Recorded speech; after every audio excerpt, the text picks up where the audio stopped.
सम्पूर्णमा आज पनि सदन चलेको छैन। हामी 11 बजे चल्ने भनेर हामीलाई दैनिक कार्यसूचीमा समय तोकिएको थियो, तर अहिलेसम्म चलेको छैन। लु मानेज्यू, मेरो छेउमा अर्को दलको मानेज्यू हुनुहुन्छ, हजुरको परिचय दिनु त।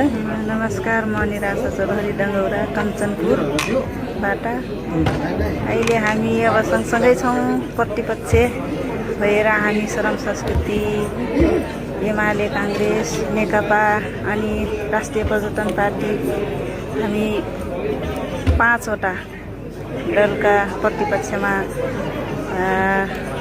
अहिले जहिले पनि सरकार सत्तापक्षको हुन्छ भनेपछि सदन चाहिँ प्रतिपक्षको हुन्छ। त्यस कारणले हामी चाहिँ अहिले प्रतिपक्ष भएर आफ्नो जनताको निम्ति, गरिब उत्पीडित जनताको लागि, उत्पीडित महिलाको लागि, आदिवासी जनजातिको लागि हामी आफ्नो ठाउँबाट आफ्नो पार्टीको विचारधारा लिएर आवाज उठाइराखेका छौँ र जुनसुकै पार्टी भए पनि हाम्रो लक्ष्य र उद्देश्य चाहिँ गरिब जनताको लागि लड्ने नै हो। हस्, मानेज्यू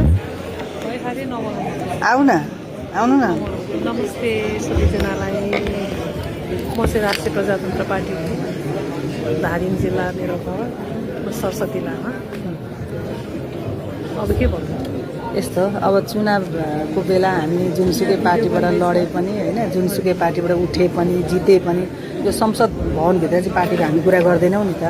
हाम्रो एउटै लक्ष्य र उद्देश्य चाहिँ देश बनाउने हो होइन, देश समृद्ध बनाउने हो होइन, पारदर्शिता सहितको सुशासन ल्याउने हो, समृद्धि देशलाई विकास गर्ने हो। त्यही छ नि त हाम्रो उद्देश्य होइन। हामी जुनसुकै पार्टीको भएर, उहाँ प्रजातन्त्र पार्टी, उहाँ नेपाल कम्युनिस्ट पार्टी, म श्रम संस्कृति पार्टी।